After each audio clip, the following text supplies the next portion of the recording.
पहले डिस्कशन कर लेते हैं अपन। डिस्कशन में एक्सरसाइज 1 पार्ट 1 में B1 और B2 इजी क्वेश्चन है, तो आप लोग कर सकते हो। B3 क्वेश्चन देखते हैं। Using vector prove that the mid point of hypotenuse of right angle triangle is equidistant from its vertices. Right angle triangle में मैंने O ऑरिजिन पे ले लिया, A वर्टेक्स A वेक्टर हो गया, B वर्टेक्स B वेक्टर हो गया। तो M जो है वो उसका हाइपोटेन्यूज का मिड पॉइंट है, तो वो हो गया A vector plus B vector by 2। अब आपको साथ में ये 90 डिग्री है, तो एक कंडीशन अपने पास ये हो जाएगी कि A vector plus B vector क्या, A vector dot B vector क्या होगा, जीरो होगा आपके पास, क्योंकि दो वेक्टर्स आपस में परपेंडिकुलर होते हैं, तो डॉट प्रोडक्ट उनका जीरो मिलेगा आपको। अब ये प्रूव करना है आपको, ये तीनों डिस्टेंसेस जो हैं ये इक्वल होंगे, चाहे आप OM की बात करो, चाहे MB की बात करो, चाहे आप AM की बात कर लो। तो अपन एक एक करके डिस्टेंसेस निकाल लेते हैं। तो modulus of OM vector will be equal to modulus of A vector plus B vector by 2। इसका स्क्वायर कर दो, तो modulus of OM square will be equal to क्या होगा आपके पास 1/4 A vector whole square plus B vector whole square plus 2 times A dot B। A dot B तो अपने पास ये जीरो है ही, इसका मतलब यहां से आपके पास OM वेक्टर का स्क्वायर आ गया आपके पास 1/4 mod A square and mod B square. ठीक है, फिर अपन फिर चेक कर लेते हैं यहां से MA स्क्वायर क्या होगा। तो MA वेक्टर इसका स्क्वायर क्या बनेगा, तो MA वेक्टर आपके पास क्या बन जाएगा, A vector minus A vector plus B vector by 2, इसका मॉडुलस का होल स्क्वायर। ये वैल्यू वापस आपके पास क्या आएगी 1/4 modulus of A vector minus B vector का स्क्वायर। इसका भी होल स्क्वायर ओपन करोगे तो ये बनेगा mod A square plus mod B square minus आएगा 2A डॉट B। तो A डॉट B वापस आपके पास फिर जीरो हो गया, तो ये वाली वैल्यू भी आ गई 1/4 mod A square plus mod B square. तो ये आ गया आपके पास MA वेक्टर का मॉडुलस का होल स्क्वायर। तीसरा सिमिलरली आज जब MB वेक्टर फाइंड करोगे, MB वेक्टर मॉडुलस का स्क्वायर, तो आपके पास क्या बनेगा मॉडुलस ऑफ MB वेक्टर करोगे तो position vector of B minus position vector of A हो जाएगा आपके पास, तो वहां पे आपके पास बन जाएगा ये modulus of B minus A by 2 का होल स्क्वायर। इसको भी सिंप्लीफाई करोगे तो आपके पास ये वापस वही वैल्यू आएगी जो ये रिजल्ट आ रहा था कि A माइनस B का स्क्वायर हो या B माइनस A का स्क्वायर हो, एक ही बात है। तो यहां से अब आप देख लो आपके पास तीनों रिजल्ट्स आ चुके हैं। एक तो इस M पॉइंट का ओरिजिन से distance OM square, M point का A से और M पॉइंट का B से, तो तीनों वर्टेक्स से डिस्टेंस बराबर है। ये आपको इस क्वेश्चन में प्रूव करना है। नेक्स्ट क्वेश्चन पे चलते हैं। B4 क्वेश्चन में लिया हुआ है if E1 and E2 are the two unit vectors. तो यूनिट वेक्टर्स हैं, तो modulus of E1 vector equals to modulus of E2 vector जो रहेगा 1 रहेगा। साथ में लिखा हुआ है E1 and E2 is also unit vector है। गिवन है कि E1 vector minus E2 vector का मॉडुलस 1 है, स्क्वायर कर दो तो यहाँ पे फॉर्मूला लग जाएगा modulus of E1 square plus modulus of E2 square minus 2 modulus of E1 vector into E2 vector cos theta will be equals to 1।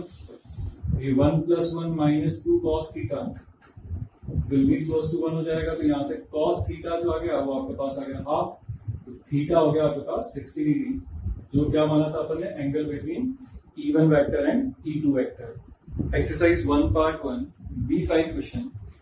इसमें आपको दे रखा है position vector of A point, जिसको मैंने A वेक्टर बोल दिया, पोजीशन वेक्टर ऑफ B दे रखा है वो दे दिया, वो बोल दिया उसको B vector. Find the position vector of a point R vector such that AR is perpendicular to BR। एक ही चेक करो जो A और B जो वेक्टर दे रखे हैं इसमें A डॉट B आपके पास जीरो है, इनका डॉट प्रोडक्ट क्या होगा -1 + 1 दैट इज 0। इसका मतलब ये A वेक्टर जो कि विद रेफरेंस टू हमेशा पोजीशन वेक्टर्स है ना, ये तो हमेशा विद रेफरेंस टू ऑरिजिन होते हैं, तो ये आपस में क्या होगा परपेंडिकुलर। अब एक R ऐसा पॉइंट चाहिए मेरे को जो कि AR और BR भी आपस में क्या हो जाए परपेंडिकुलर हो जाए। इसका मतलब यहां से जो बनेगा वो आपके पास एक रेक्टेंगल बनेगा, तभी जाके आपके पास ये जो होगा AR और BR क्या रहेंगे, AR वेक्टर और BR वेक्टर आपके पास क्या रहेंगे, आर वेक्टर आपस में परपेंडिकुलर आ जाएंगे। अब इसके कोऑर्डिनेट्स अगर अपने को फाइंड करते हैं तो अपन वापस इसको अगर मैं आर वेक्टर बोल देता हूँ तो एक रिजल्ट क्या हो जाएगा यहाँ से, आर इसकी वैल्यू क्या हो जाएगी, अगर ये ए वेक्टर है, ये बी वेक्टर है और ये ऑरिजिन है, तो अपन ये जानते हैं ना कि diagonals of a rectangle, diagonals of a parallelogram bisect each other. ये आपके पास एक रेक्टेंगल है तो इसके डायगोनल्स भी क्या करेंगे, बाइसेक्ट करेंगे। That means R vector plus 0 vector by 2 will be equals to A vector plus B vector by 2। यहाँ से आपके पास एक्चुअली आर वेक्टर आ जाएगा, A vector plus B vector, ये आपके पास आंसर आ जाएगा इसका। B6 क्वेश्चन पे चलते हैं। B6 क्वेश्चन में आपको दे रखा है, if the three successively vertices of a parallelogram have the position vectors this create के position vectors given आपको। A में पूछा हुआ है फोर्थ वर्टेक्स क्या होगा, इसका A पार्ट पूछा हुआ है फोर्थ वर्टेक्स, तो फोर्थ वर्टेक्स वापस वही होगा क्योंकि ये पैरेललोग्राम है, वापस डायगोनल्स बाइसेक्ट ईच अदर। तो इसके पोजीशन वेक्टर अगर मैं मान लेता हूँ कुछ भी बी वेक्टर है या आर वेक्टर है फॉर एग्जांपल, और ये अपने पास क्या हो गया, इसको मैं बोल देता हूँ कुछ बी वेक्टर, इसको बोल देता हूँ सी वेक्टर और इसको बोल देता हूँ मैं ए वेक्टर। तो अब अपने पास यहाँ पर जो वैल्यूज हो जाएंगी वो क्या हो जाएगा, आपके पास जो फोर्थ वर्टेक्स फाइंड करने के लिए वापस वही होगा, R vector plus B vector by 2 will be equals to A vector plus C vector by 2। यहाँ से आपके पास आर वेक्टर जो होगा वो आ जाएगा A vector plus C vector minus B vector. ये ए पार्ट सॉल्व हो गया। बी पार्ट में आपसे क्या पूछा हुआ है, a vector having the same direction as that of AB vector but magnitude equals to AC vector। तो required जो आपके पास वो वेक्टर बनेगा, उसे मान लेता हूं कुछ P वेक्टर है, तो जो P वेक्टर आपके पास बनने वाला है वो होगा क्या आपके पास, उसका डायरेक्शन तो किसकी तरफ है, AC वेक्टर की तरफ, लेकिन AB वेक्टर की तरफ मैग्नीट्यूड कितनी है, AC वेक्टर की मैग्नीट्यूड है।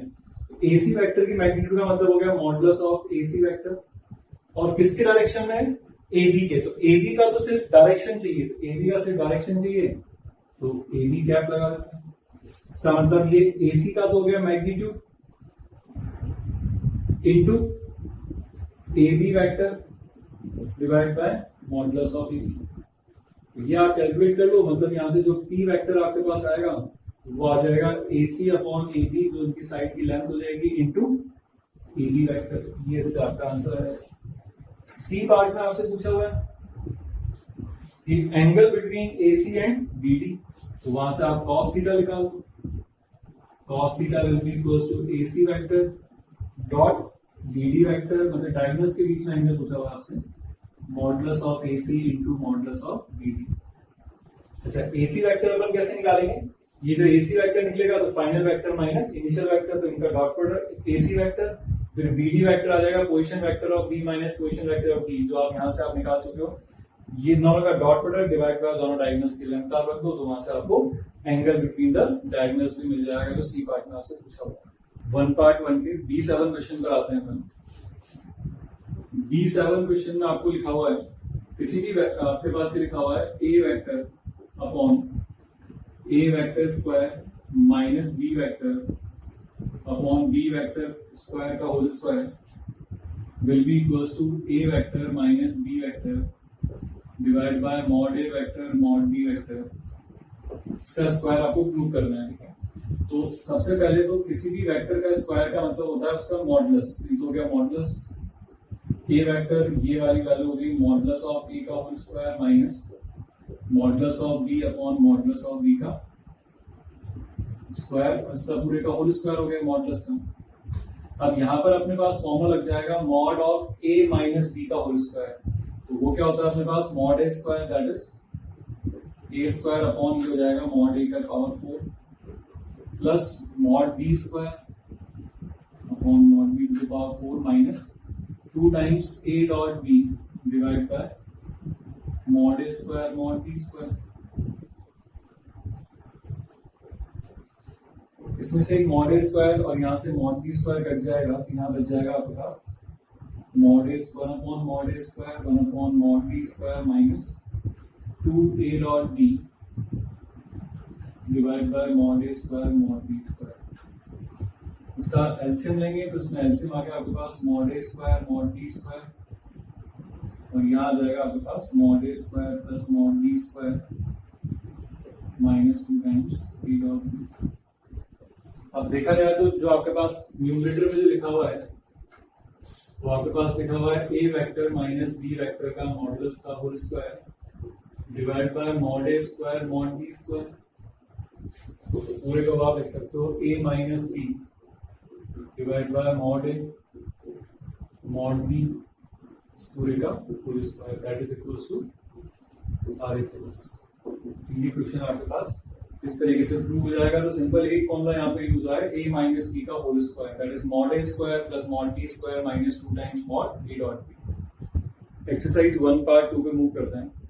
1 पार्ट 2 का B1 दे रखा है if a vector A of magnitude 15।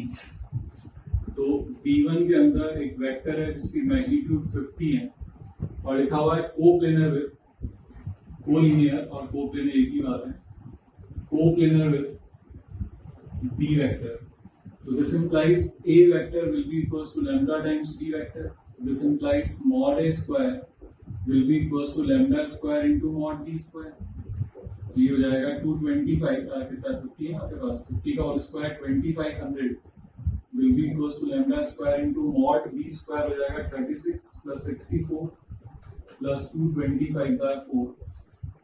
यहाँ से जब आप सॉल्व करोगे लैम्डा की वैल्यू 4 या फिर लैम्डा की वैल्यू -4 आएगी।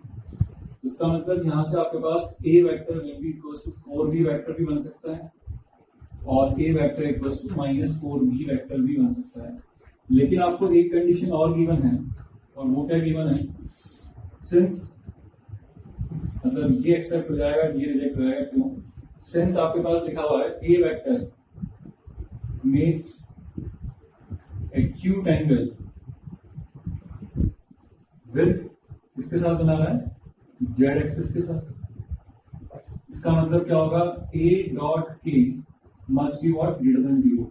तो अगर b वेक्टर की मैं बात करूं तो जो b वेक्टर आपको दे रखा है उसको ढंग से देखते हैं। वो लिखा हुआ है 6i क्या -8j क्या -15/2 k क्या।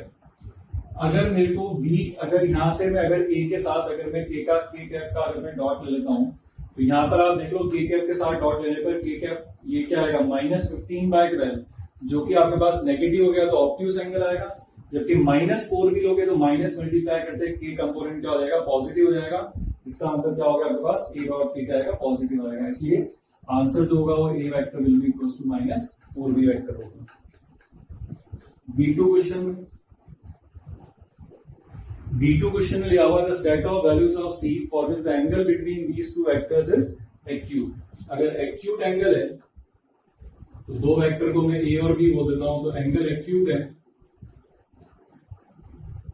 इसका मतलब आपके पास दोनों का A डॉट B क्या होगा ग्रेटर देन 0 होगा। A डॉट B निकालते हैं आपके पास यहां पर क्या आएगा cx² plus 12 plus 6cx is greater than 0 for all x belongs to R। ये आपसे पूछा हुआ है। इसका cx² plus 6cx plus 12 is greater than 0 for all x belongs to R। तो यहाँ से दो पॉसिबिलिटी अपन कंसीडर करते हैं। एक तो अगर c 0 हो जाता है तो अच्छा अब अगर c 0 हो गया तो जैसे ही c 0 हुआ ये बना 12 is greater than 0 that is true। therefore c equals to 0 आपको आंसर में लेना पड़ेगा। दूसरा केस लेता हूं c अब 0 नहीं है। जब c 0 नहीं है तो cx² plus 6cx plus 12 is greater than 0 for all x belongs to R। It becomes a quadratic expression और quadratic expression चाहिए पॉजिटिव हमेशा। तो quadratic expression पॉजिटिव हमेशा तभी होगा जब वो पैराबोला अपवर्ड बनेगा। यहां से कंडीशन आएगी coefficient of x² is greater than 0 and इसका डिस्क्रिमिनेंट जो रहेगा वो लेस देन 0 आएगा। यहां से जब आप सॉल्व करोगे तो c की वैल्यू आपके पास 0 to 4/3 आ जाएगी। ये जो वैल्यू आपके पास 4/3 आई आइदर दिस और दिस दोनों में से पॉसिबिलिटी हो सकती है। ठीक है तो फाइनली अपने पास दिस और इसके साथ जब यूनियन लेंगे तो देयरफॉर आपके पास c की जो वैल्यू आएगी वो 0 to 4/3 आपका आंसर बनेगा। ठीक है 1 पार्ट 2 के B3 पर मूव करते हैं। B3 क्वेश्चन के अंदर आपको दे रखा है कि ए बी सी तो तीन जो वेक्टर्स हैं उनका मैग्नीट्यूड, तो मॉड ए 3 दे रखा है, मॉड बी वेक्टर आपको 4 दे रखा है और मॉड सी वेक्टर आपको 5 दे रखा है। फिर लिखा हुआ है फर्दर आपके पास A B, A is perpendicular to B plus C, therefore A dot B plus C 0 होगा। This implies A dot B plus A dot C 0 होगा। फिर B is perpendicular to C plus A, तो B dot C plus A ये भी 0 होगा। इसका मतलब B dot C plus B dot A ये भी 0 होगा। एंड लिखा हुआ है C is perpendicular to A plus B, तो C dot A plus B भी 0 होगा। यहां से कंडीशन आ जाएगी C dot A plus C dot B equals to 0। तो इन तीनों से अपने को एक चीज पता पड़ती है कि A dot B plus B dot C plus C dot A 0 होगा। मतलब इन तीनों को आप क्या कर दो, ऐड कर दो, तो एक कंडीशन आपके पास ये निकल कर आ जाएगी। क्या पूछा हुआ आपसे, modulus of A plus B plus C क्या होगा। तो since mod A plus mod B plus mod C square होता है आपके पास mod A square plus mod B square plus mod C square plus 2 times A dot B plus B dot C plus C dot A. ये तो 0 हो ही गया। Mod A mod B mod C की वैल्यू पता है, यहां पर रख दो और अंडरवुड ले लो। B4 क्वेश्चन, B4 क्वेश्चन में आपको दे रखा है E1 and E2 are the unit vectors.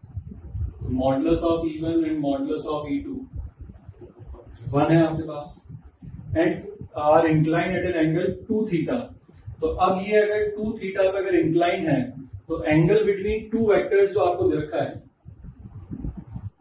Angle between 2 vectors,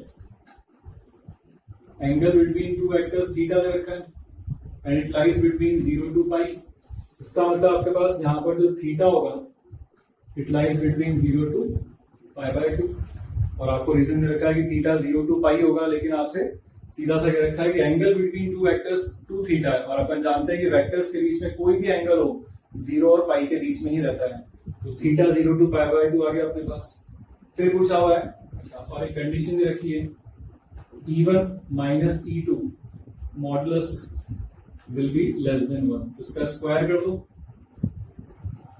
तो modulus of E1 vector minus E2 vector का whole square is less than 1। That means E1 square 1 plus modulus of E2 square 1 minus 2 times modulus of E1 1 into modulus of E2 1 into cos of 2 theta, क्योंकि दोनों के बीच में angle 2 theta which is less than 1। यहां से ये 1 तो आपके पास कट ही गया, तो cos 2 थीटा जो हो गया आपके पास क्या आ गया, ये हो जाएगा तो आपके पास ग्रेटर देन 1/2। यहां से आप थीटा की रेंज निकाल लेना, तो ध्यान रखना थीटा 2 थीटा की रेंज आ जाएगी, तो थीटा जो चाहिए 0 to π/2 में आना चाहिए, तो उसके अकॉर्डिंग आप फिर उसमें ऑप्शन चेक कर लें। 1 पार्ट 2 B5 जो क्वेश्चन है ये जेईई भी आया हुआ क्वेश्चन है, ध्यान रखना आप इस क्वेश्चन को क्या चीजें देखो समझते हैं। ABCD आर द 4 पॉइंट जिनके पोजीशन वेक्टर्स गिवन है और ट्राइंगल ABC के बारे में आपसे पूछा हुआ है कि यहाँ पर ABC जो ट्राइंगल है उसमें आपके पास इनके पोजीशन वेक्टर्स गिवन है, A vector, B vector, C vector और D कोई भी पॉइंट है D वेक्टर। तो फर्दर पूछा हुआ है कि D इस ट्राइंगल के लिए क्या होगा आपके पास। जो कंडीशन गिवन है उसको देखते हैं अपन, क्या कंडीशन गिवन है अपने पास। कंडीशन गिवन है अपने पास A vector minus B vector dot with B vector minus C vector will be equal to 0। अच्छा, वेक्टर जब अपन लिखते हैं तो अपन फाइनल माइनस इनिशियल लिखते हैं, तो ये A vector minus B vector क्या बनेगा आपके पास BA वेक्टर डॉट ये फाइनल माइनस इनिशियल तो CB vector is equal to 0। तो DA ये वेक्टर हो गया DA is perpendicular to CB, ये हो गया CB, ये एंगल 90 डिग्री आपके पास इस रिजल्ट से।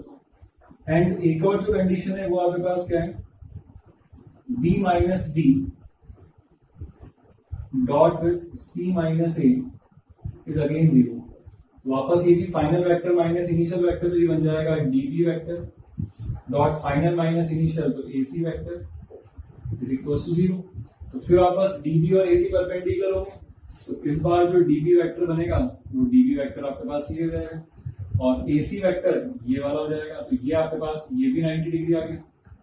तो अब अगर देखा जाए तो आपके पास यहां पर क्या हो रहा है,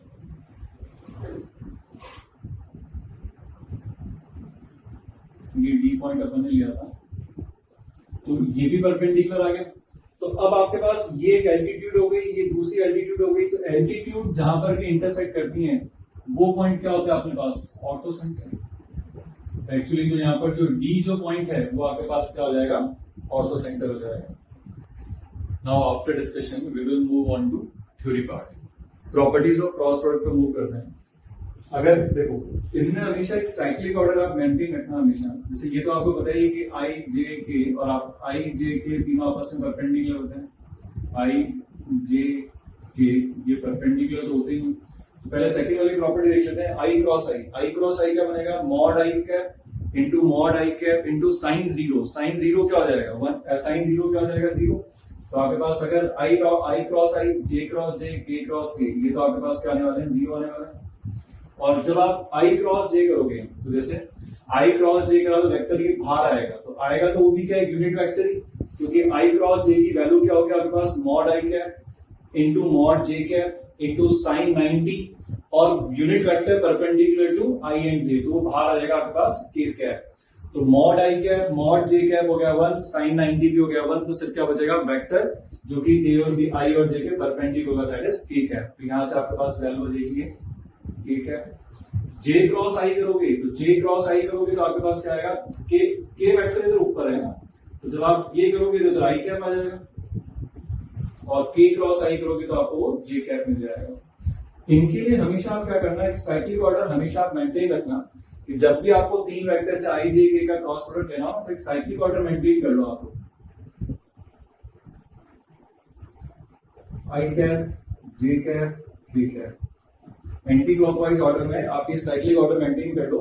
जब आप I क्रॉस J लिखोगे तो आंसर K आ जाएगा, K क्रॉस J लिखोगे तो आंसर I आ जाएगा, और K क्रॉस I लिखोगे तो आंसर J आ जाएगा। जैसे आपने एंटी क्लॉकवाइज का क्लॉकवाइज करा वो माइनस टाइम्स बाहर आ जाएगा। क्यों, थर्ड प्रॉपर्टी समझते हैं, A क्रॉस B और B क्रॉस A बराबर नहीं होते हैं, तो कम्यूटेटिव लॉ क्रॉस प्रोडक्ट में फॉलो नहीं होता, डॉट प्रोडक्ट में फॉलो होता है। यहां पर क्या होगा, A क्रॉस B का, जैसे I क्रॉस J का डायरेक्शन बाहर है, तो आप जब J क्रॉस I करोगे तो डायरेक्शन कैसे जाएगा, अंदर से जाएगा, मैग्नीट्यूड सेम आएगी लेकिन डायरेक्शन एग्जैक्ट अपोजिट होगा, तो A cross B minus times B cross A आएगा। तो इसीलिए यहाँ पर बोल रहा हूँ कि जैसे ही साइक्लिक ऑर्डर जो आपने बनाया है, एंटी क्लॉकवाइज ऑर्डर में आपने साइक्लिक ऑर्डर बनाया है, ठीक है, तो जब आप I क्रॉस J करोगे तो K आ जाएगा, लेकिन आप कभी भी आप अगर J क्रॉस I करोगे तो उल्टी साइकिल चलेगी, तो माइनस टाइम्स K कैप आ जाएगा आपके पास। नेक्स्ट प्रॉपर्टी, अगर M आपके पास कोई भी स्केलर है तो M times A cross B को अपन, M स्केलर है तो उसको आप A से मल्टीप्लाई कर सकते हो या B से मल्टीप्लाई करके उसके क्रॉस प्रोडक्ट फाइंड कर लो। फिफ्थ प्रॉपर्टी देखते हैं, अगर A cross B cross C लिखा हुआ है तो अपन देखिए, स्केलर तो आपने को पता है डॉट प्रोडक्ट में तो A डॉट B और B डॉट A बराबर होते हैं, लेकिन यहां पर A जो क्रॉस है ये पोस्ट मतलब प्री से क्रॉस हो रहा है, तो ये इसी फॉर्म में लिखा जाएगा, A vector cross B vector, sorry यहां पर प्लस आएगा, और A cross B plus A cross C। Similarly A cross यहां पर पोस्ट में है तो पोस्ट से ही क्रॉस होगा, B cross A plus C cross A। तो ये चीज ध्यान रखना कि दो वेक्टर अगर आपके पास क्रॉस प्रोडक्ट की फॉर्म में लिखे हुए हैं तो आप वो प्री में क्रॉस हो रहे हैं या फिर पोस्ट में है तो उसी के अकॉर्डिंग आप लिखोगे। A यहाँ पर प्री में क्रॉस हो रहा है तो A cross B plus A cross C, यहाँ पर पोस्ट में हो रहा है तो B cross A plus C cross A ही रहेगा आपके पास। Next, if A and B are two non-zero vectors, then A cross B अगर नल वेक्टर हो गया तो ऐसा कब होगा, वापस देखें तो mod A mod B sine theta n cap, sine theta 0 अगर हो गया तो साइन थीटा 0 कब होगा आपके पास, जब A और B के बीच में क्या होगा, एंगल क्या होगा, 0 या 180 होगा। इसका मतलब यहां से सीधा सा अपन बोल सकते हैं कि A वेक्टर is parallel to, if A vector and B vector are parallel parallel को अपन और क्या बोलते हैं, और कोलिनियर भी तो बोलते हैं। तो अगर आपके पास कोई भी एक वेक्टर अगर दूसरे के पैरेलल है तो अपन देयरफॉर एक इंपॉर्टेंट रिजल्ट यहां से लिखेंगे कि कभी भी आपके पास A क्रॉस B अगर आपके पास नल वेक्टर हो जाता है तो अपन पैरेलल है तो उसका किसी भी एक वेक्टर को लैम्डा टाइम्स B वेक्टर अपन हमेशा लिख सकते हैं, जहां पर लैम्डा आपके पास क्या है, कोई भी स्केलर होगा। तो एक इंपॉर्टेंट रिजल्ट है, ये ध्यान रखना, ये रिजल्ट इंपॉर्टेंट है कि A क्रॉस B अगर 0 आ जाता है तो इसका मतलब अपन क्या करेंगे, किसी भी एक वेक्टर को लैम्डा टाइम्स दूसरा वेक्टर पर लिख सकते हैं, क्योंकि इस केस में वेक्टर्स क्या हो जाएंगे, पैरेलल या कोलिनियर। और ये अपन पैरेलल वेक्टर में पढ़ चुके हैं कि अगर दो वेक्टर्स पैरेलल या कोलिनियर होते हैं तो किसी भी एक को लैम्डा टाइम्स दूसरे वेक्टर की फॉर्म में आप रिप्रेजेंट कर सकते हो। 7 angle between the two vectors, एक अपन ने cos थीटा भी लिखा था, वो किसकी टर्म्स में लिखा था, जब आपको डॉट प्रोडक्ट पता था। अब आपको अगर क्रॉस प्रोडक्ट पता है तो A क्रॉस B होता है mod A mod B sine theta n cap, दोनों तरफ मॉडुलस ले लो तो साइन थीटा की वैल्यू आ जाएगी mod A cross B divide by mod A mod B। Next eight property, अच्छा A क्रॉस B जो अपन ने लिखा था तो वो होता क्या है, उसमें लास्ट में एन कैप आता है। वो एन कैप क्या होता है, वेक्टर जो कि A और B दोनों के परपेंडिकुलर है। तो अगर अपन वही वेक्टर फाइंड करना चाहें कि unit vector perpendicular to both A vector and B vector, तो A क्रॉस B तो आपको वेक्टर मिलेगा उन दोनों के परपेंडिकुलर, लेकिन यूनिट वेक्टर चाहिए तो उसकी मैग्नीट्यूड से क्या कर दो, आप डिवाइड कर दो। तो यूनिट वेक्टर A और B के परपेंडिकुलर जब भी चाहिएगा तो A cross B divide by mod of A cross B, plus minus का साइन इसलिए क्योंकि वो A क्रॉस B आ हो या B क्रॉस A हो, वो वेक्टर क्या रहेगा, A और B दोनों के परपेंडिकुलर ही रहने वाला है। ठीक है, तो ये तो अपने पास ये 8 प्रॉपर्टीज हुई, और प्रॉपर्टीज देखते हैं।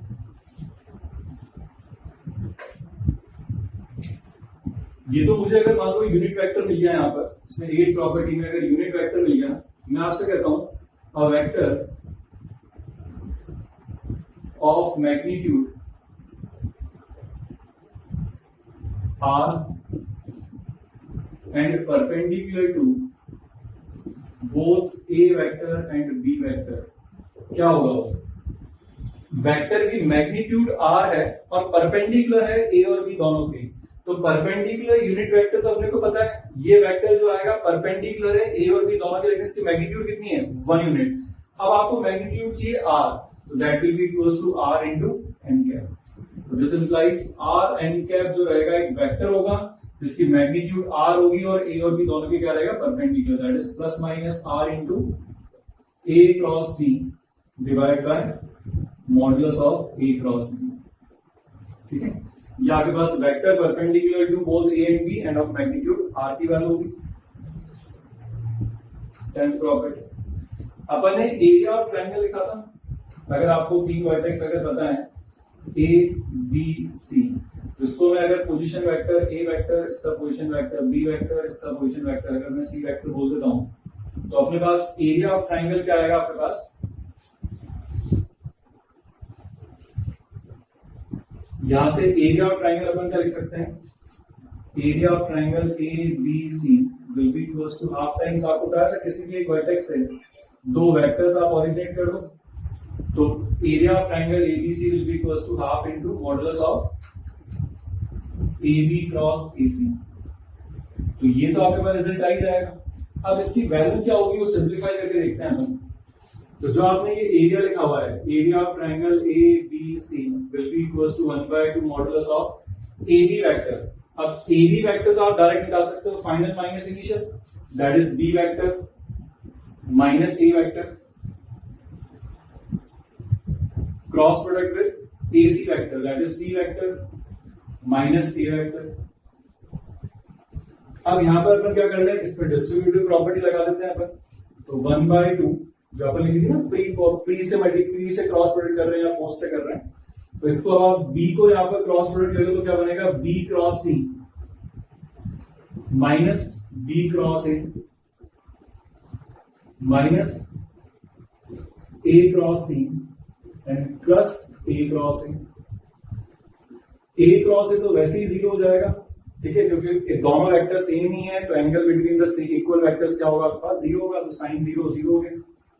तो 1/2 इसको साइक्लिक ऑर्डर में लिखते हैं, B क्रॉस A को A क्रॉस B लिखूंगा, तो ये A क्रॉस B माइनस का प्लस हो गया, फिर प्लस B क्रॉस C और plus C cross A.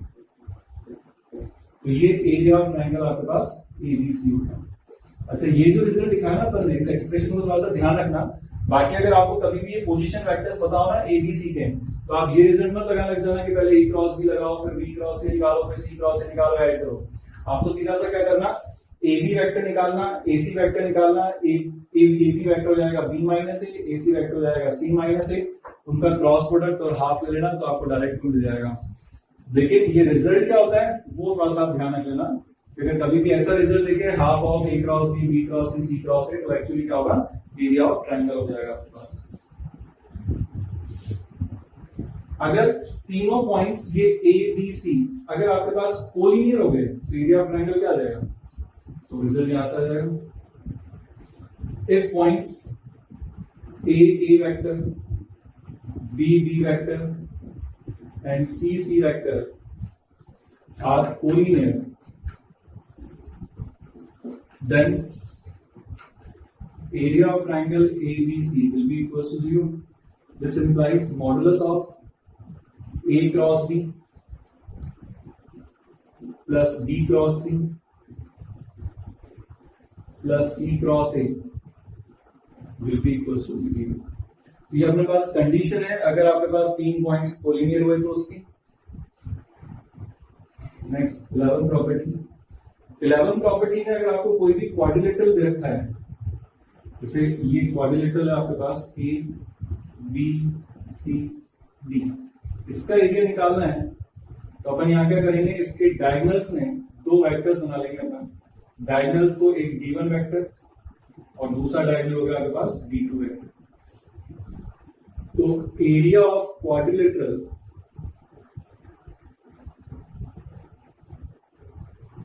will be equals to 1/2 modulus of D1 vector cross D2 vector।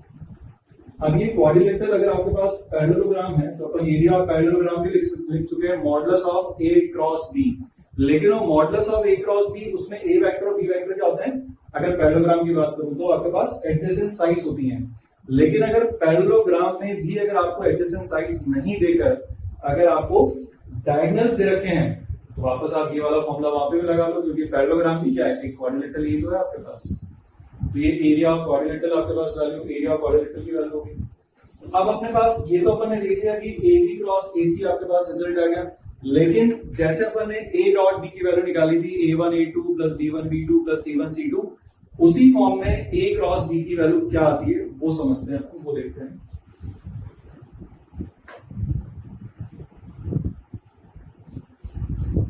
Next property 12, if A vector equals to A1 I cap plus B1 J cap plus C1 K cap and B vector equals to A2 I cap plus B2 J cap plus C2 K cap, then अब आपको अगर A cross B निकालना हो तो A cross B equals to determinant of A cross B will be equals to determinant of I cap, J cap, K cap, और A cross B है तो A वाला जो वेक्टर है आपके पास उसके जो I, J, K के कोफिशिएंट्स हैं वो सेकंड रो में आ जाएंगे, A1, B1, C1, और B जो दूसरा बाद में लिखा हुआ है उसके थर्ड रो में आ जाएंगे, A2, B2, C2। तो ये आपके पास क्या होता है, A क्रॉस B का निकालने का फॉर्मूला हो गया आपके पास। ये रिजल्ट देखो आता कैसे है, आप वापस अगर वही करोगे कि मैं ए क्रॉस बी को अगर निकालने की कोशिश करूं, तो जैसे अगर अपन मान लो ए क्रॉस बी की अगर अपन बात करते हैं कि मान लो मुझे फॉर्मूला नहीं पता ये वाला, तो अपन निकालेंगे कैसे, आप i A1 i cap, B1 J cap, C1 K cap, cross product लिखोगे आप क्या चीज, A1 A2 i cap, B2 J cap, C2 K cap. अब इनको क्रॉस प्रोडक्ट आपस में मल्टीप्लाई क्रॉस प्रोडक्ट करना चालू करते हैं। एक चीज देखते हैं, आई कैप के साथ आपके पास क्या वैल्यू आ रही है, B1 C2 minus B2 C1, तो वही चीज अपन निकालने की कोशिश करते हैं। देखो A1 A2 I cross i तो 0 हो जाएगा, आई क्रॉस जे अपने को चाहिए आई कैप, तो आई कैप कब मिलेगा, जब J क्रॉस K करोगे आप या K क्रॉस J करोगे। तो B1 इसके साथ ये वाली वैल्यू इसको अपन इसके साथ क्रॉस कर लेते हैं, तो J क्रॉस K, तो B1 C2 आपके पास आ जाएगा J क्रॉस K मैं एक टर्म बता रहा हूं आपको, ठीक है। फिर कर रहा हूं इसको सी वाले को जे के साथ, तो प्लस C1V2 K क्रॉस जी। ऐसी और भी वैल्यूज अपने पास आती रहेंगी। अपन साइक्लिक ऑर्डर बोला था ना अपन ने कि अगर अपन आई जे के की बात कर रहे हैं, मैं इसको रब कर देता हूं। अगर अपन साइक्लिक ऑर्डर में अपन ने बोला था कि अगर ये साइक्लिक ऑर्डर आप मेंटेन रखते हो आई जे और के एंटी क्लॉकवाइज ऑर्डर के अंदर, तो आपके पास के जे क्रॉस के लिखा हुआ है, तो जे क्रॉस के तो ऑर्डर में, तो ये तो बन जाएगा आई कैप, B1 C2 ये हो जाएगा आई कैप, और के क्रॉस जे जब करोगे तो उल्टा चल रहा है, ये बन जाएगा माइनस आई कैप, ये हो जाएगा माइनस C1V2 आई कैप। ऐसे आपके पास तो जे कैप के साथ आ जाएगा और ऐसे आपके साथ के कैप के साथ भी आ जाएगा। तो यहां से आप देखो आई कैप के साथ जब आप डिटरमिनेंट एक्सपेक्ट करोगे तो क्या आएगा, B1 C2 minus B2 C1, तो ये आ गया B1 C2 minus B2 C1, वो रिजल्ट लिखा हुआ है। तो उसको बार बार अपन ये चीज नहीं यूज करके डायरेक्ट, अब अगर आपके पास दो वेक्टर्स का क्रॉस प्रोडक्ट पूछा जाता है तो आप फर्स्ट 3/3 का डिटरमिनेंट बनेगा, इसमें फर्स्ट रो में आई cap J cap K cap, second row में जो पहला वेक्टर लिखा हुआ है उसके एलिमेंट्स, थर्ड रो के अंदर जो दूसरा वेक्टर लिखा हुआ है उसके एलिमेंट्स आ जाएंगे आपके पास। इसको सिंप्लीफाई करोगे तो आपके पास ए क्रॉस बी की वैल्यू मिल जाएगी आपके पास। Next property,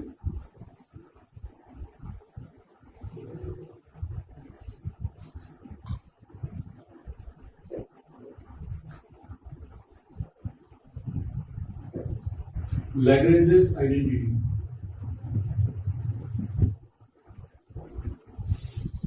LAGRANGES identity. Lagrange's identity क्या है, relation between cross product and dot product, ये आपके पास Lagrange's आइडेंटिटी होती है। जैसे अपने को बताया कि cos थीटा जो होता है वो आपके पास क्या होता है, A vector dot B vector, इधर लिख लेता हूं मॉड ए मॉड बी, ये वैल्यू होती है। साइन थीटा क्या बनता है अपने पास, mod A mod B sine theta will be equals to modulus of A cross B, ये होता है। इनको स्क्वायर करके ऐड कर दो, स्क्वायर करके जब आप ऐड करोगे तो इधर बन जाएगा mod A square mod B square, common आ गया cos square plus sine square 1 हो गया, तो ये वैल्यू आ गया आपके पास mod A square mod B square equals to A dot B whole square plus modulus of A cross B whole square. तो इसका मतलब यहां से आपके पास रिजल्ट आ गया ए क्रॉस बी का मॉडुलस का whole square will be equals to mod A square into mod B square minus A dot B का होल स्क्वायर। ये एक्चुअली Lagrange's आइडेंटिटी है, that which is a relation between dot product and cross product. वो आप sine theta cos theta, जहां से आपके पास dot product की डेफिनेशन क्रॉस प्रोडक्ट की डेफिनेशन में साइन कॉस आता ही है, स्क्वायर करके ऐड कर दोगे तो ये आपको Lagrange's आइडेंटिटी मिल जाएगी। तो ये ज्यादातर जब यूज होती है जब आपको क्रॉस प्रोडक्ट और डॉट प्रोडक्ट में कहीं ना कहीं रिलेशन आपस में निकालने की जरूरत पड़ेगी। ये प्रॉपर्टीज होगी अपने पास क्रॉस प्रोडक्ट की, क्रॉस प्रोडक्ट हो या डॉट प्रोडक्ट हो, इनकी प्रॉपर्टीज काफी इंपॉर्टेंट है क्योंकि क्वेश्चंस इनके प्रॉपर्टीज पर ही खूब बनते हैं। क्योंकि डॉट प्रोडक्ट निकालना क्रॉस प्रोडक्ट निकालना तो आसान है, लेकिन प्रॉपर्टीज याद रखकर उन पे बेस पे क्वेश्चन जो आएंगे वो इंपॉर्टेंट होंगे। तो प्रॉपर्टीज अच्छे से याद कर लेना आपको। अब अपन क्रॉस प्रोडक्ट के क्वेश्चन पर आते हैं। वेक्टर प्रोडक्ट की प्रॉपर्टीज पढ़ने के बाद अब अपन आते हैं इनके क्वेश्चन पर।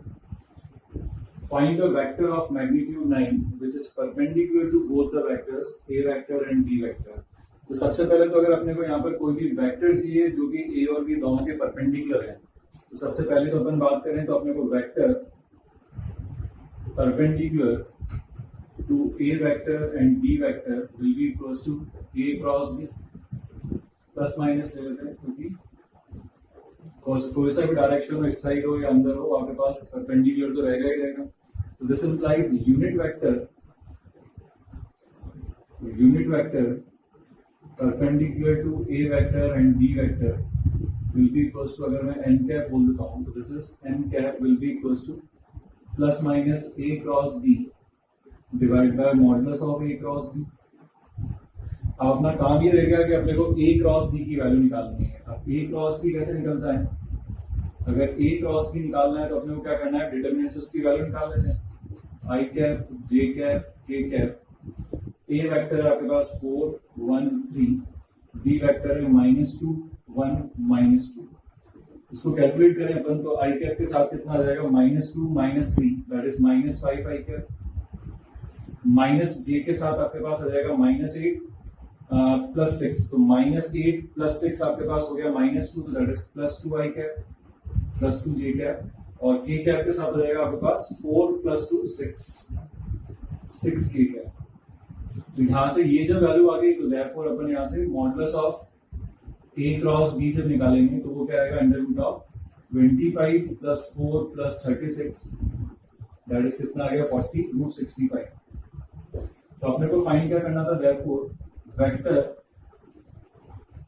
Of magnitude 9 and perpendicular to A vector and B vector will be equals to आपके पास क्या बन जाएगा 9n cap, it comes out to be ±9/√65।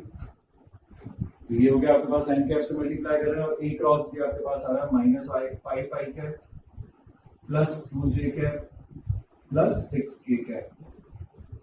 ये vector of magnitude 9 and perpendicular to both A vector and B vector की आपके पास value होगी। नेक्स्ट क्वेश्चन पे मूव करते हैं। नेक्स्ट क्वेश्चन में आपसे पूछा गया है find the area of triangle whose vertices are A B C. ये तीनों वर्टिसेस अगर अपने को दे रखे हैं तो ट्राइंगल अगर अपन यहां पर प्लॉट करें उसके जो वर्टिसेस हैं A B C, A is 1 2 1, B is 2 0 -1 and C is 1 1 3। तो एरिया ऑफ ट्राइंगल लिखने के लिए आपको बताया था किसी भी एक वर्टेक्स से दो वेक्टर्स ऑरिजिनेट कर लेना। तो अपन मान सकते हैं ये जो ए लिखा हुआ है 1 2 1, ए क्या लिखा हुआ i cap +2 J cap +k cap, ये लिखा हुआ है 2 i cap +0 J cap -k cap और सी लिखा हुआ आपके पास i cap +j cap +3k cap. तो अगर अपन यहाँ से ए से दो वेक्टर्स ऑरिजिनेट करें तो ए बी वेक्टर जो बनेगा आपके पास फाइनल माइनस इनिशियल, तो 2 -1 that is i cap, 0 -2 -2 J cap and -1 -1 that is -2k cap. AC vector जो बनेगा 1 -1 that is 0 i cap, 1 -2 -j cap and 3 -1 +2k cap. तो एरिया अगर अपन बात करें तो एरिया आपके पास area of triangle A B C will be equals to 1/2 modulus of A B cross A C होगा। तो अपने को निकालना है यहाँ पर ए बी क्रॉस ए सी बनेगा क्या अपने पास, A B cross A C vector वापस i cap J cap K cap. A vector अपने पास है, ए बी वैक्टर कितना आ गया 1 -2 ए सी वैक्टर आ गया 0 -1 एंड 2। इसको अपन जब सिंप्लीफाई कर लेते हैं तो ये आई कैप के साथ क्या आएगा -4 -2, तो -4 -2 कितना हो गया अपने पास -6 आई कैप -4 और ये होगा -2 तो -6 आई कैप। जे कैप के साथ बात करें तो आपके पास क्या आएगा 2 -0 तो दैट इज 2 लेकिन -2 जे कैप और इधर एक्सपेंड करोगे तो आपके पास क्या आ जाएगा -k कैप। तो इसका मतलब यहां से therefore area of triangle A B C will be equals to 1/2 modulus of A B vector cross A C vector. तो 1/2 √ऑफ क्या आ जाएगा 36 + 4 + 1, it comes out to be कितना हो गया आपके पास 41/2 स्क्वायर यूनिट्स। तो ये आपके पास एरिया निकालने का भी तरीका हो गया। जरूरी नहीं कि आप ए वेक्टर से ए वर्टेक्स से दो वेक्टर ऑरिजिनेट करो, बी से या सी से कहीं से भी कर लो, दोनों का क्रॉस प्रोडक्ट मॉडुलस और divide by 2 will gives you the area of triangle. Next question, for any vector A vector show that modulus of A vector cross i cap whole square modulus of A cross J whole square plus modulus of A cross K whole square equals to 2 times modulus of A vector का whole square हो जाएगा ना। Late अपन यहाँ पर कुछ ए vector को assume कर लेते हैं X i cap plus Y J cap plus Z K cap. इसको आप लिख लो cross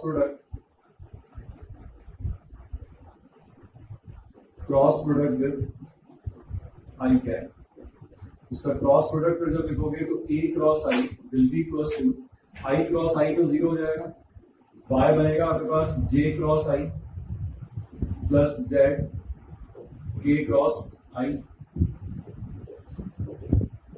j cross i will be equals to minus k cap and k cross i will be equals to z j cap. तो ये value होगी आपके पास a cross i cap की. Therefore, modulus of a cross I whole square comes out to be y square plus z square. Similarly, upon modulus of a cross j अगर whole square लिखते हैं तो आप देखो जब a cross I whole square लिख रहे हो तो आपने जो a वेक्टर अज्यूम करा था उसमें x वाला कंपोनेंट छूट गया, y square plus z square आया.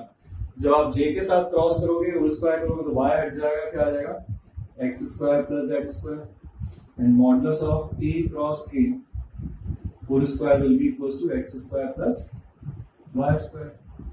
इनको आप ऐड करो, जो इनको ऐड करोगे तो आपके पास जो वैल्यू आपसे पूछी गई है a cross i whole square plus a cross j whole square plus a cross k whole square will be equals to 2 times x square plus y square plus z square. और x अपन ने a vector अपन ने माना है x i cap plus y j cap plus z k cap. ये क्या लिखा हुआ उसका मॉडुलस का होल स्क्वायर, तो 2 times modulus of a vector whole square. ये प्रूव करना, ठीक है. नेक्स्ट क्वेश्चन पर बढ़ते हैं. Show that the perpendicular distance of a point c, इसका पोजीशन वेक्टर c दे रखा है, from line joining the points a vector and b vector is given by this formula.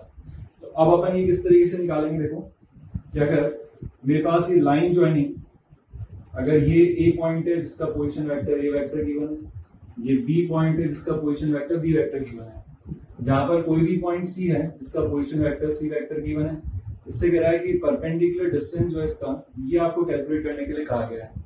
मैं क्या करता हूं, इस a पॉइंट को c से ज्वाइन कर देता हूं और b पॉइंट को भी c से ज्वाइन कर देता हूं. तो ये क्या बन गया आपके पास, ट्राइंगल बन गया. ट्राइंगल का area ABC will be equals to half into क्या होगा आपके पास, modulus of AB cross AC, जिसको अपन वापस कर लिख सकते हैं हाफ बेस कितना हो गया AB इंटू हाइट कितनी होगी CN ही आपको निकालना है. और ये रिजल्ट अपन ने जो प्रॉपर्टीज लिखी थी, अगर आपको किसी भी ट्राइंगल के तीनों पोजीशन वेक्टर्स बताएं वर्टिसेस के, ये वाली वैल्यू क्या आती है, modulus of A cross B plus B cross C plus C cross A. इसमें ये तो वैल्यू हटी गई. इस ट्राइंगल की अगर अपन बात करें तो इस ट्राइंगल के अंदर आपके पास AB जो वैल्यू है will be equals to modulus of AB vector and modulus of AB vector क्या होगा आपके पास, B vector minus A vector का मॉडुलस. ये यहां से वैल्यू आ गई.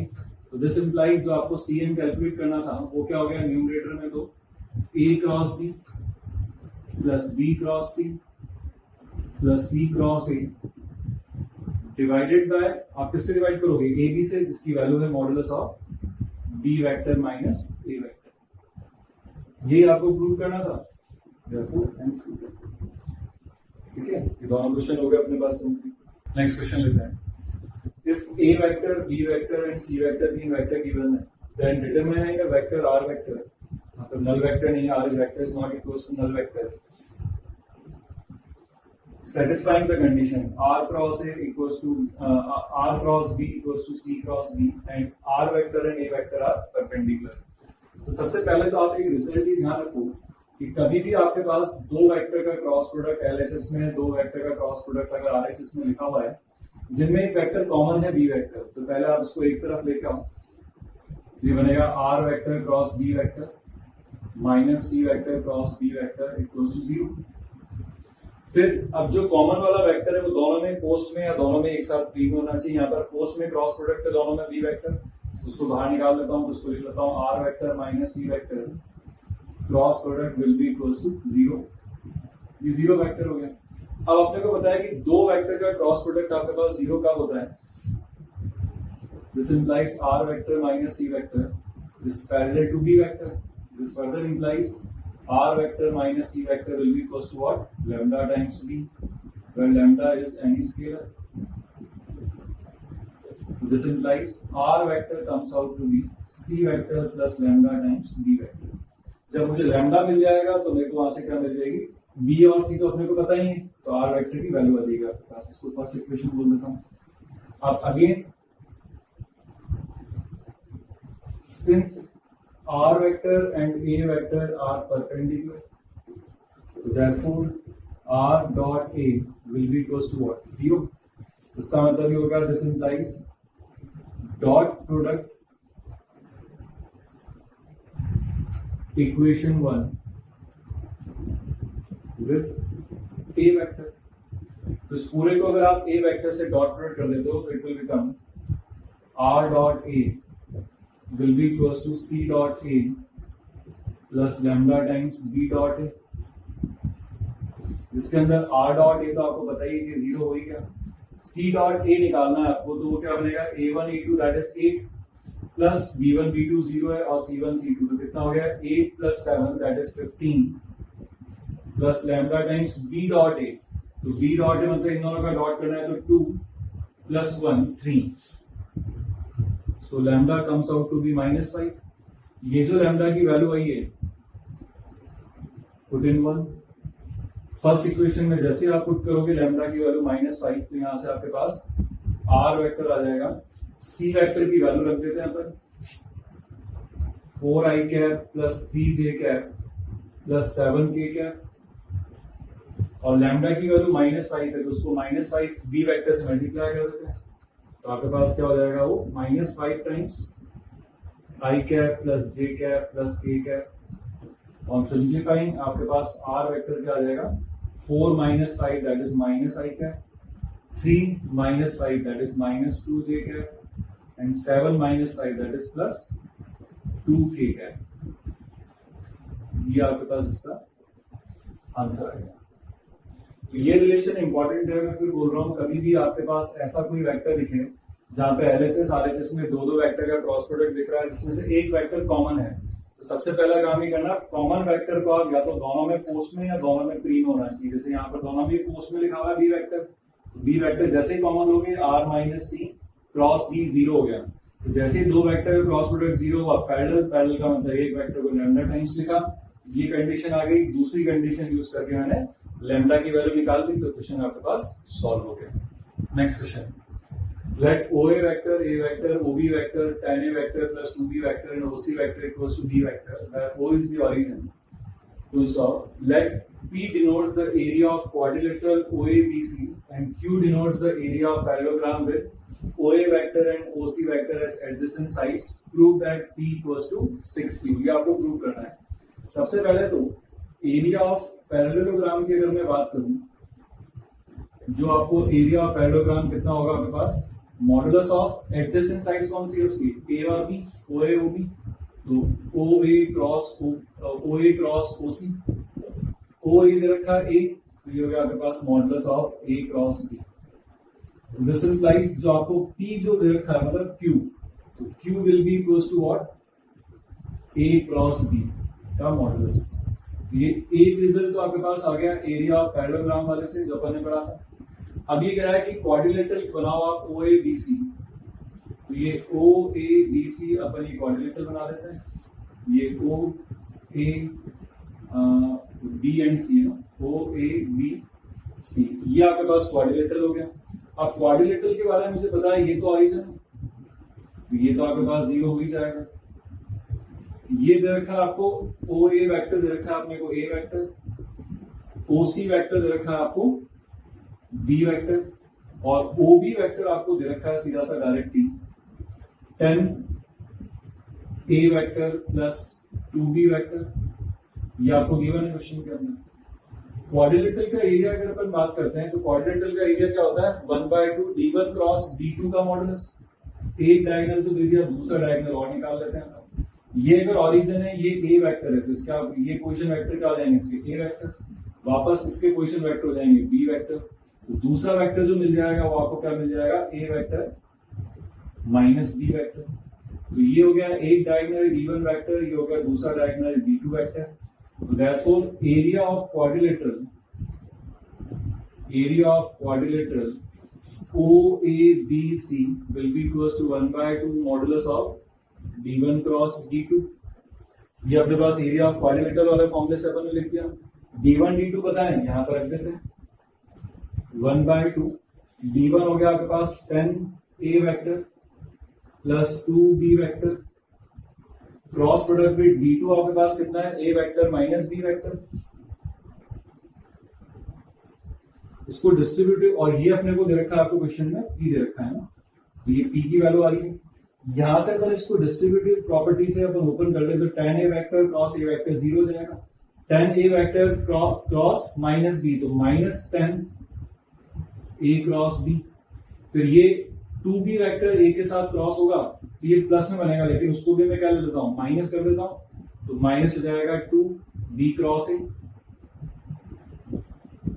वैसे तो बनेगा यहाँ पर 2b क्रॉस है, लेकिन उसको माइनस टाइम्स 2a क्रॉस भी लिख सकता हूँ। फिर 2b वेक्टर b वेक्टर से क्रॉस प्रोडक्ट होगा तो वो फिर 0। तो यहां से आपके पास ये जो वैल्यू आ गई -2 -12 बाहर आया तो मॉडुलस है तो 12/2 that is 6 modulus of a cross b, और a क्रॉस b क्या दे रखा है अपने को, क्यूब, दैट इज 6 क्यूब। तो p इक्वल्स टू 6 क्यूब, जो प्रूव करना था वो प्रूव हो गया अपने पास। तो यहाँ पर दो रिजल्ट यूज आए, एक तो एरिया ऑफ पैरेललोग्राम अगर एडजेसेंट साइड्स पता हो तो modulus of OA cross OC, फिर दूसरा अगर क्वाड्रिलेटरल है और डायगोनल पता है तो 1/2 d1 cross d2 modulus area quadrilateral हो गया। दोनों निकाल लो, रिलेशन इजीली आपके पास प्रूव हो जाएगा। आज का होमवर्क नोट कर लो आप।